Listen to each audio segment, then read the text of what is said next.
Welcome to Why They Play the Game, a show created to discuss the NBA on and off the court. I'm just one of your co-hosts, Michael Eric Owens. And I'm Ken Hayes.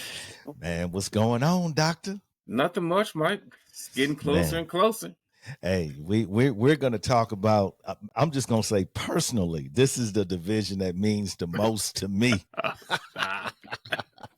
So we're going to be talking about, folks, the Central Division today. But before we do that, go ahead and hit that like, that subscribe, and that notification button. And the season, like Ken say, is upon us. And I hope you are as excited as we are, because we're going to be looking at the Central Division, Ken, today. Man, Mike, I'm be just brutally honest. It's really not too much to say about the Central Division, to tell you the truth. There's going to be some teams shouldn't say it that way, that we're going to mention, but we're not going to talk about a whole lot. So Yeah. Absolutely. Let's start with Chicago, the Okay. Bulls. Mm-hmm. They picked up Josh Giddey from OKC. They signed Jalen Smith as a free agent. They traded DeMar Rosen to the Kings, Caruso to the Thunder, Drummond to the 76ers, and then Javonte Green to the Pelicans. Mike, I don't know where Chicago was going this year, but as far as I'm concerned, nowhere. I think probably their best player on that team, their best player is Kobe White. Zach LaVine, I mean, it's been rumored that he wants to be traded, but nobody wants him. He can't stay on the floor. So I think Chicago was in the rebuilding mode. I mean, to me, if they would have just stayed still as far as what they had last year, they would have been better off. Yeah. So it's, I think it's going to be a tough year for them. I like Kobe White. We talked about him last year, Mike, and he stepped up, as far as leadership, scoring, assists. So basically, he's the leader of that team. Yeah, he definitely it was very impressive. I'm just gonna be honest, man. That dude, he can shoot that rock, and Right. he doesn't mind putting it on the putting it on the floor, going to the hole, laying it up. Kobe White is very, very impressive, and I think he's only going to get better. So what do you think about Lonzo coming back, man? He's back this year. They're expecting for him to ease into the season. Right. I mean that can add a lot of movement. Alonzo is, he's that old school point guard. He's gonna get you the ball. He's gonna protect the ball. Chicago is, man, Chicago, right? The GOAT. We remember the great years of these Bulls and how exciting that United Center was at one time. And I'm with you. I think Chicago has been trying to figure out how to get back on top, man. And it just hasn't been, sometimes when a franchise shifts direction, man, let's just be honest. Reinsdorf and the other guy, Ken, you know who I'm talking about. Right. They didn't end that right, Ken. And I think that left a bad taste in a lot of players. Now we say that, these players are probably too young to remember that. But I think some things are just passed down, man. Some vibes, some things that you just feel when you're around a franchise. And I just think Chicago, the way they ended things, the disrespect they had toward players, I just think that comes back to haunt you. And what we see, I agree, Ken. I think they've been trying to rebuild for years. They just can't get the quality players there. So it's just a revolving door. And they do not have the talent. I mean, you went through the roster, Ken. You went through. I mean, they got THT now, Tucker Horton I mean, Taylor Horton Tucker, they got him, but again, I just think they don't have the talent to compete in that division. But let me exciting to watch, though, Ken. I mean, I love to see them play because I think they're an exciting team. You have to take them serious night right. after night, but they don't have anything to. No. But let me go back to Zach. I mean, he only played 25 games last season, Mike. Is that going to be consistent with this year, or is he going to come out and let's just say play through some of those injuries? That's going to be the key for them. I mean, he can. I mean, Kobe White and Zach. I mean, DeRozan. I mean, I would say was a buffer for Zach in a lot of ways because he kept him in a lot of games.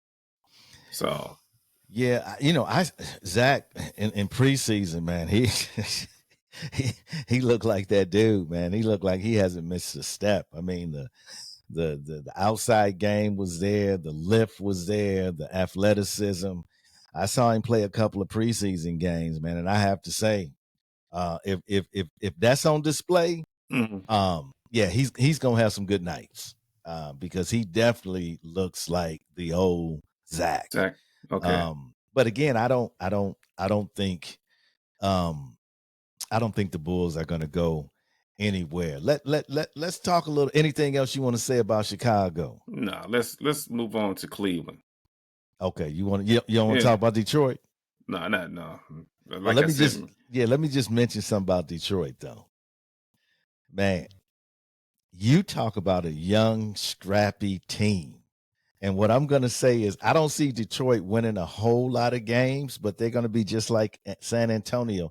They're going to be in a lot of games because, Ken, these young boys, they get up and down the court. They play hard. They play good D.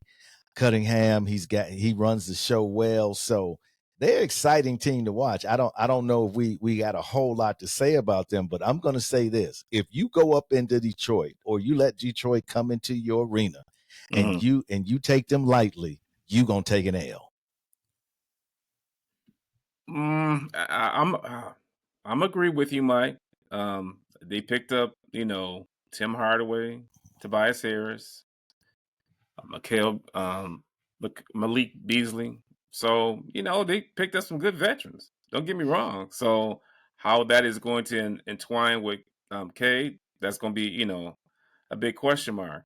The thing that, you got to look at Detroit last year. I think they were like 14-68 last year. I think that was probably their worst winning percentage in the history of the franchise.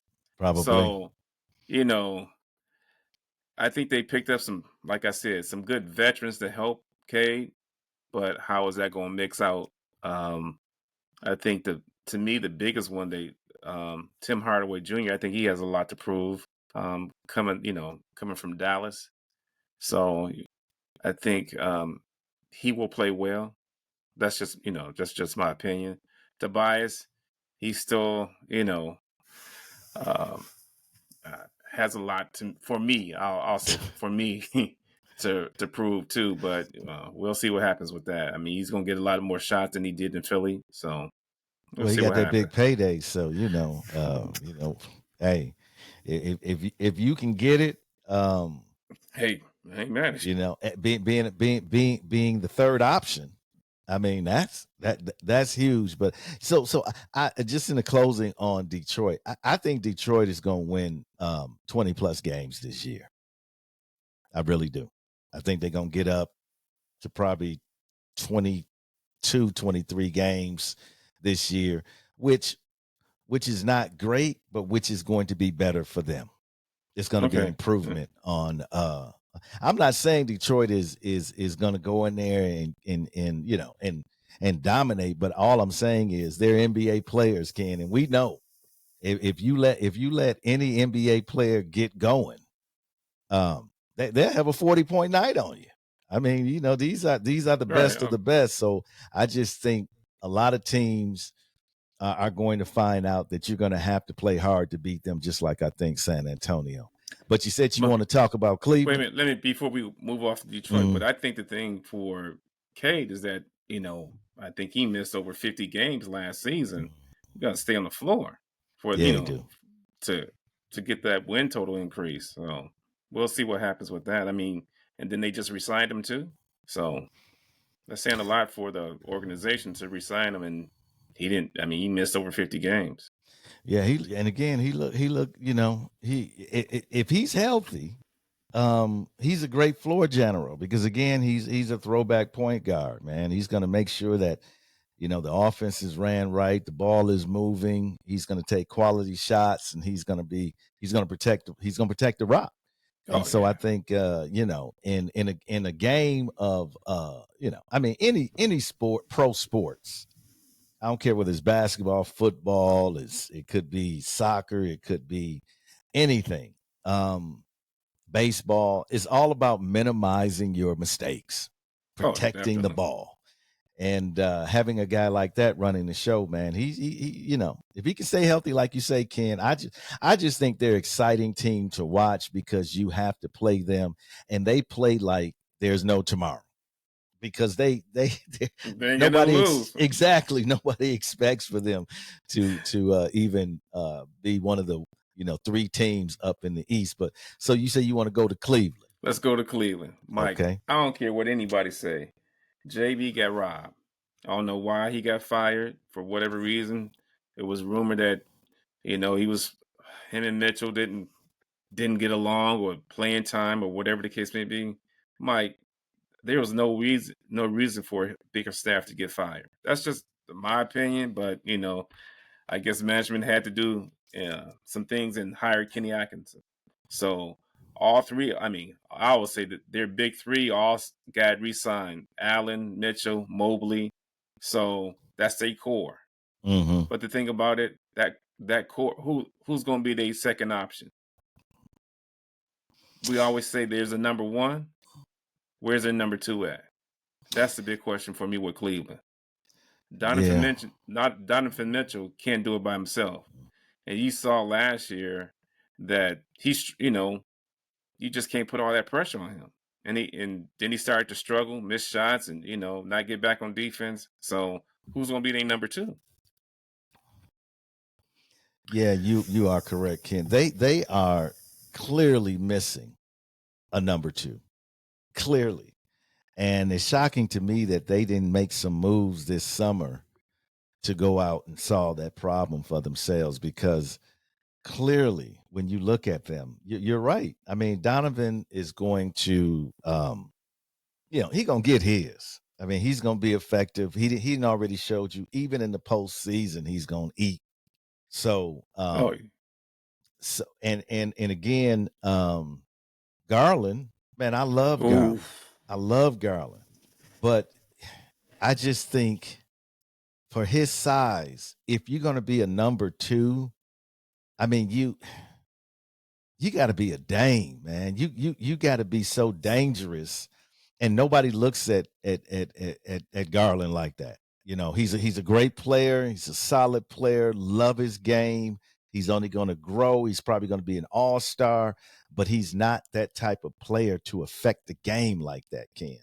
On a consistent basis. Now he can hurt you now. I mean, you got a few seconds left and he can shake and bake and, pull up on you. He can hurt you, but he's not going to dominate a game. And so when we're talking about a 1 and a 2, Ken, those are dudes that can dominate the game, right? All the way through. Like at any time they can take over. And I just don't, I don't know. Well, I do know Cleveland doesn't have that individual. Let me say Garland was, in my opinion, was a disappointment in the playoffs last year. Didn't come through, Mike. Ken, it's hard though, Ken. Once that ball slow down in the playoffs, and now what is Garland? What, 6 feet, 6'1"? If he's that. You start playing that half court offense, and they start putting you in those pick and rolls, and you find out you guarding somebody that's 6'5", 6'8", you know what I mean? So it's those situations in the playoffs, man, that I think diminish his offensive prowess, playing defense in those smaller half court sets, man. So that's the deficiency, and it's you can't blame a guy for his height. I mean, it's just the way. It's just, some people are taller, some people are faster, some people jump higher. These are advantages that certain athletes have. And when some guys are great regular season guys, Ken. Right. Yeah. They just, regular season, they're exciting, they're this and that. But when the playoffs come and things slow down and things are different, that's where the ballers come out. I mean, that's where the legends are made during the playoffs, not during the regular season. So what do you have? You do. Let's first of all look at this 1 through 5. Where do you consider Cleveland? Do you see them remaining in that number 2 spot and take it? They were only what one game, about basically. About a game. Yeah, I'm Cleveland. I'm gonna stick them into that second spot this year too, where they finished last year. Okay. Interesting. Yeah. Okay. Yeah, I don't, to me, Cleveland, and we're going to talk about Indiana.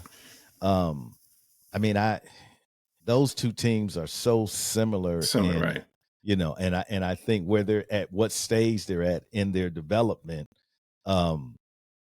But Ken, before we go on to the next one, anything else about Cleveland? No, I just think they're gonna have to make a move, Mike, to get a legitimate number 2. So I think they'll be, let's just say, shopping before the All-Star break, trade deadline. So who they gonna give up? Garland. Man, that'd be crazy. That'd be crazy. They probably had to send him with somebody else or a draft pick or something. Yeah, I think, man. But see, I don't think they're going. So did Mitchell re-up? Yeah.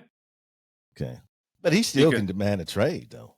Oh yeah, but it's gonna make it harder. But the thing about it, they were shopping Garland during the summer.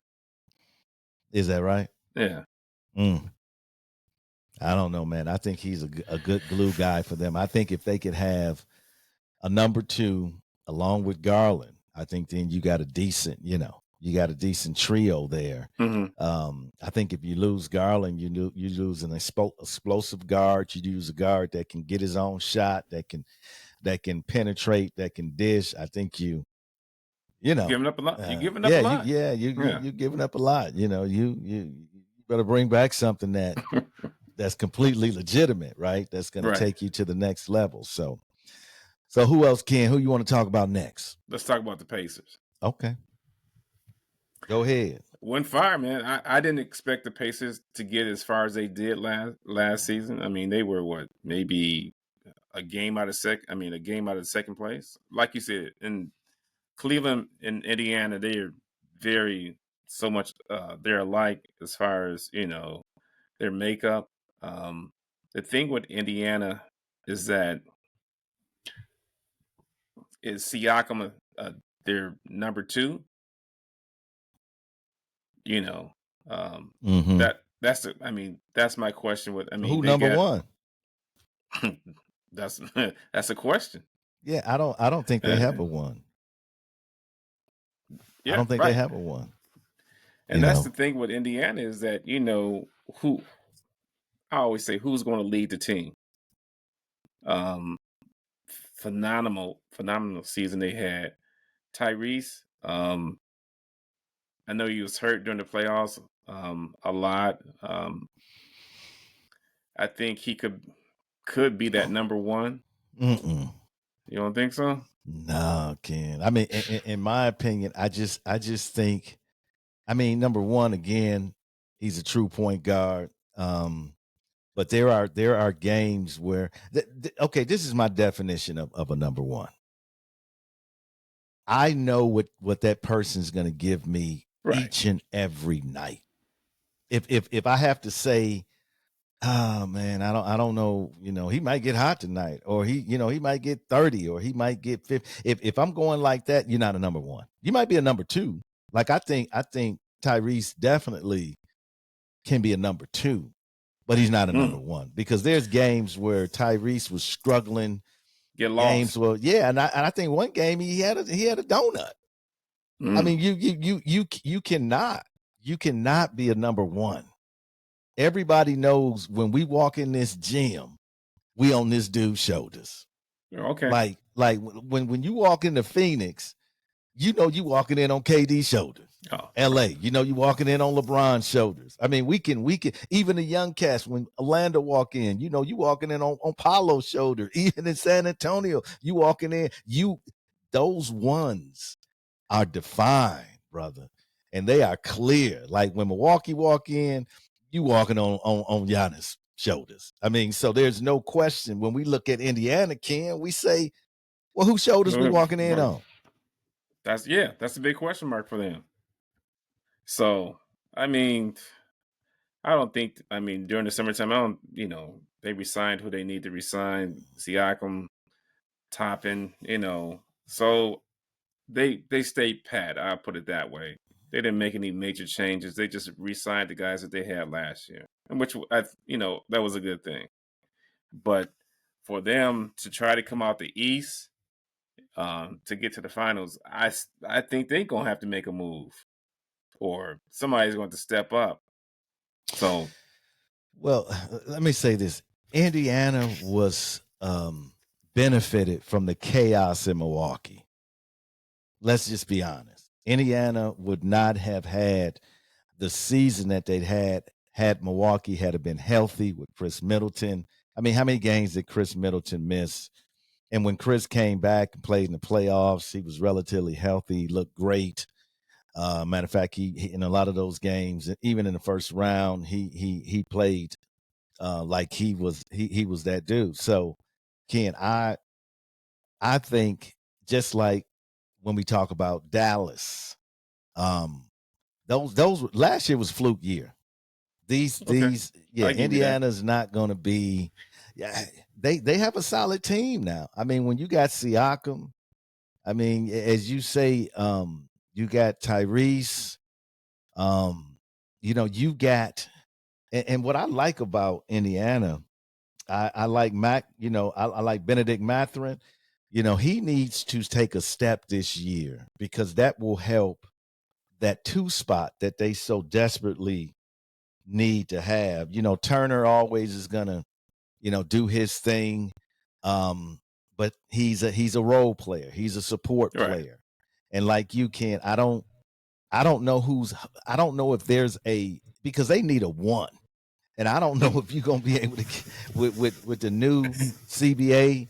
I don't think you're gonna be able to go out there and get a 1, man, unless you giving up a whole lot, Ken. And I just don't see what's out there for them. In my opinion, they almost sealed their fate when they got Siakam. Oh, they spent a lot. Spent a lot of money on Siakam. They spent like number 1 money. Oh yeah, like $189 million. Okay, so that's yeah. So is Siakam going to be that dude this year that's going to carry them to the next level? Ken? I never seen that in Siakam. So to answer your question, I'm gonna say no. But quality player. But yeah, that's a lot of money. So it's a lot of money. So you see them still coming in third? Yeah, I don't see Chicago or Detroit going up to that third spot. So who else we got left? We got Milwaukee left. Man, we got the Bucks left. Go ahead, Ken. So, in the off season, they did, try to, let's just say, fulfill some needs. They signed Prince from LA, Gary Trent Jr., and I'll come back to him, DeLon Wright. Mike, I'm going to say this, and you might say, Ken, you crazy? Just get out. As Gary Trent Jr. goes, does the Bucks go? And why I say that is that because I think, Mike, this was the steal of the off seasons as far as free agents is concerned.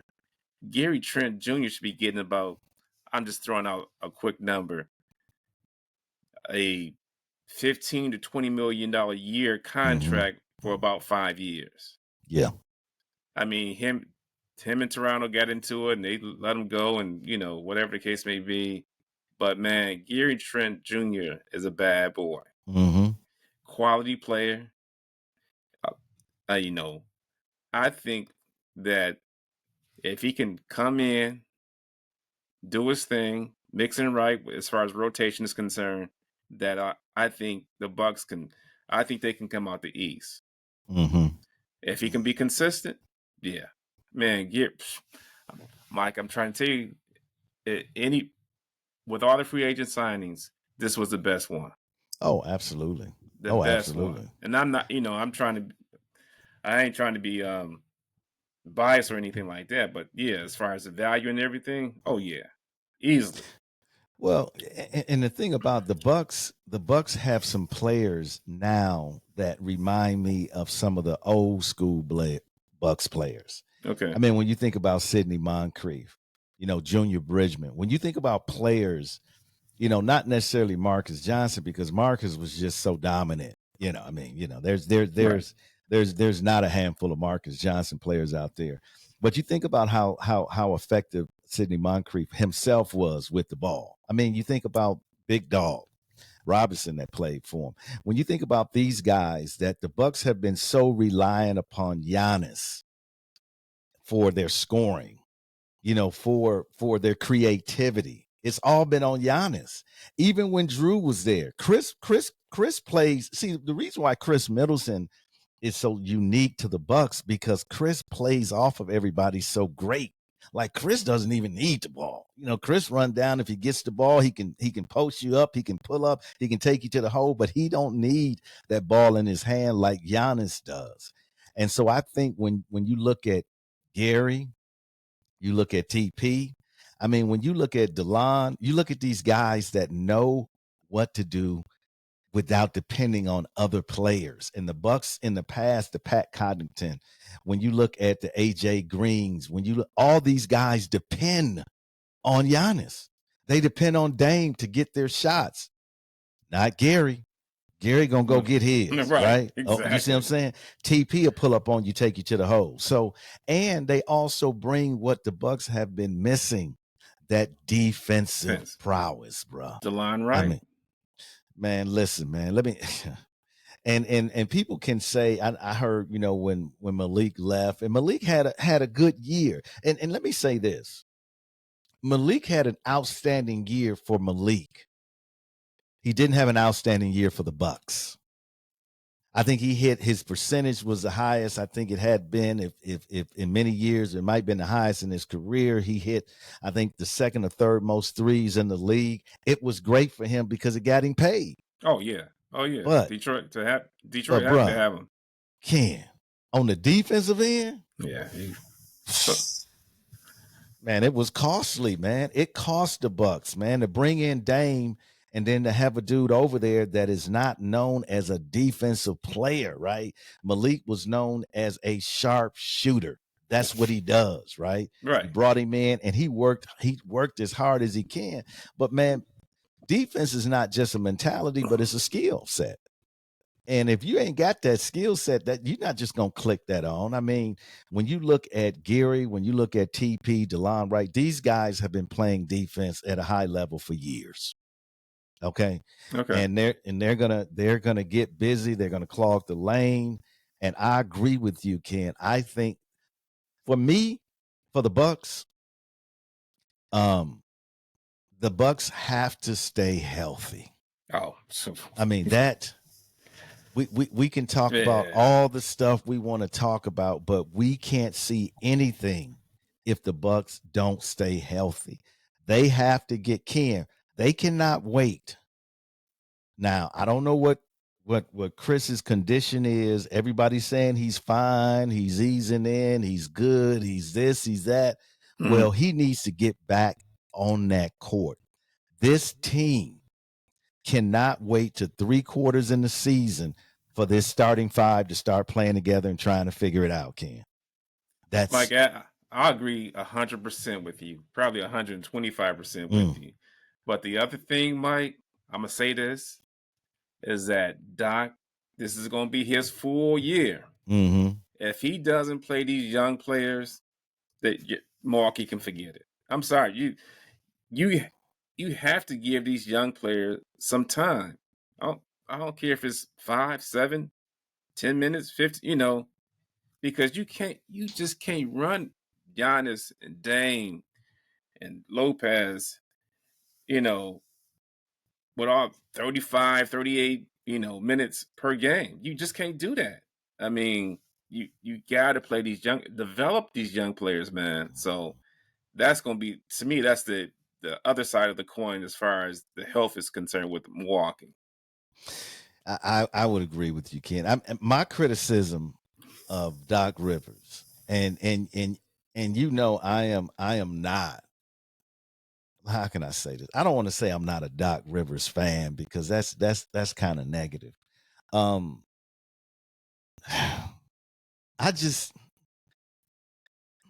not.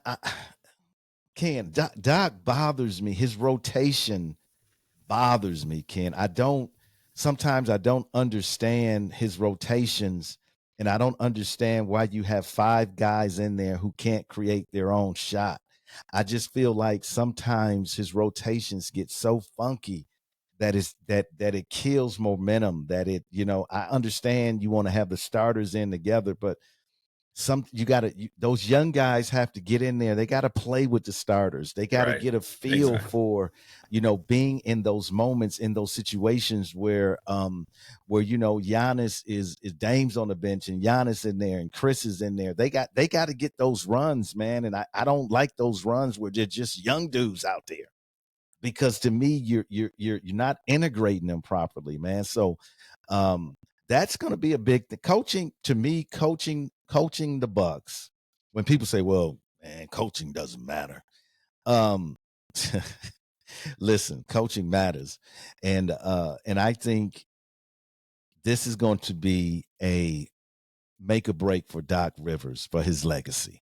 Because Ken, you said it. He's got the whole year. He has a championship team. He's got Giannis in his prime. He's got Chris Middleton. And people might say, well, he's a little bit. No, Chris is still in that window. You got Brook Lopez is still playing well. And plus, Chris ain't really played in the last 2 years. So Chris has got some gas left. Thank you.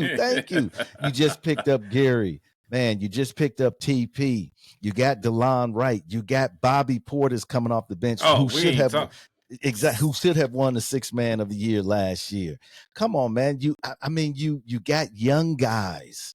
The Bucks have a squad, and they should be competing. Now, we're not. Nobody can predict and say they're going to win the championship, but there is no way, looking at their roster, that you should be saying the Bucks should not be competing for an NBA title. Mike, I'm going to say this, and I've been listening to a lot of the, let's just say, pundits on TV. Man, they done lost their mind. They said that Bucks will come in 4th place, and that they will not, come up, be competitive in the East. Ken, let me say this. and I'm glad you brought this up. I'm really glad you brought this up. And I was thinking about, and Denver falls into this same category. When Denver won the championship and the Bucks won the championship, man, they weren't celebrated throughout the whole year. That following year, like they were the champs and they were this, were that. It was like it was a done deal. And those small market teams, man, they don't get any respect, Ken. And what we see is total disrespect. Regardless, if the Bucks come out and the Bucks have the best record in the East, Ken, they're always. I don't know. I just don't understand what it is, man. I would even say that. I'm gonna say it. I'm gonna say it. It's part of the reason why Marcus is not in the Hall of Fame. Milwaukee just don't get that level of respect, man, and I don't understand why. Because the Bucks franchise has been a winning franchise. Man, the GOAT himself even said when he came in the league how the Bucks used to give it to Chicago. Oh, How yeah. they first had to get by the Bucks. The Bucks Mike, have been a storied, great franchise for a long time. for a long time, a winning franchise, and they get zero respect. I'm gonna probably say this, and you're probably gonna look at me like I'm crazy. So the Bucks are not playing on Christmas Day. Man, when I saw that, Ken, I thought, is that not the height of disrespect? You won the championship 2 years ago, and you're not on Christmas Day. And you have one of the candidates for MVP every year. Giannis sells just as many jerseys as a lot of these popular players. So you can't say that people won't watch the game. It's just It's just disrespect. You know my word, NBA politics. But anyway, we'll move on, man. So I got the Bucks. Okay, folks. I got the Bucks winning the East. I got them winning, of course, that division. I got the Bucks winning at least 58 games this year. At least 58 games this year. I think because, Ken, this year, when you look at the East, so you got Milwaukee, you got Boston, you have Philly, and you really have Cleveland. Okay, let's say that. What about New York? No, I'm sorry, not Cleveland, New York. Those 4 teams. Okay. So if you get 4th place, you might be playing in Orlando or a Miami in the first round. You don't want that. You don't want that. The most coveted position is number 1, because number 1, you probably end up playing someone like, let's say, Indiana or Atlanta if they make it. If you get that 2 spot, man, you gonna run up. You gonna run up in a good series. So every game this year counts.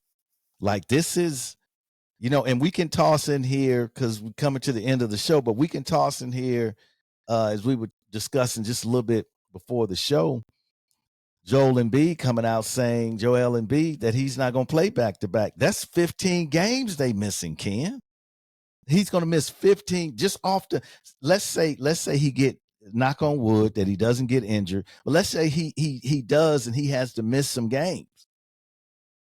So what if Philly comes in 4th in the East? I mean, you might be looking at Orlando. You might be looking at Miami. You're right. That is not good. So, Ken, every game matters this year. I think it's going to be just that tight between 1 through 4 in East. Yeah, it is. So, but I mean, I predict Milwaukee will come out the East. I think they have the makings of a great team this year. They're surrounded by good veterans and a lot of good young talent that Doc needs to play. But Ken, we have to discuss before we go. You probably know where I'm coming from. MarJon Beauchamp. Oh, Mike, I'll say this, and I like Beauchamp. A lot of upside to his game. I just think he just lacks the confidence to get him, let's just say, higher and higher. But to me, that's on Doc, as far as I'm concerned, because you just can't. I mean, a guy like that, you play him maybe. I'm be nice. Let's just say 7, 8 minutes. I'm like, he ain't gonna develop like that, bro. Put him in there. He gonna make his mistakes. He gonna have some great plays. You got to develop Beauchamp, and I just, like I said, I put that on Doc. But Beauchamp, I mean, I remember he said that he lost his confidence, and I think that with Doc being in the leagues as a player and a coach, that's something that you got to help that young player with. Man, it's hard being on a team with superstars when you lose your confidence. Oh, You know what I mean? Like you're not on the team with scrubs where everybody's struggling. You're on the team with some Hall of Famers, top 75 of all time players. You lose your confidence and then you feel like you letting them down. And, you know, being a young man like he is, 6'7", Ken. Man, athletic, gifted, got an NBA body. Oh, man. But again, Ken, this is the game of life. It's about production. Oh yeah, definitely. I mean, you work in corporate America. You can't come in there and just probably some people come in there and do their shopping and go to sleep, close their door and all that. But in reality, people are looking for results. And Beauchamp, this is his third year. And Ken, I agree. I think it's opportunity, man. I think he is at a point where he feels like, to me, he plays like I can't make a mistake. If I do something wrong, if I miss a shot, it's all magnified in his mind because everybody's been saying it's your moment. Why haven't you grown? Why haven't you done this? Why haven't you done that? And for the longevity of his career, I hate to say this, but Ken, it might be a change of venue would be best for him. A change of opportunity, a coach that's going to give him that space to grow as a player, because in Milwaukee, when you come off that bench in Milwaukee, you better produce. Right.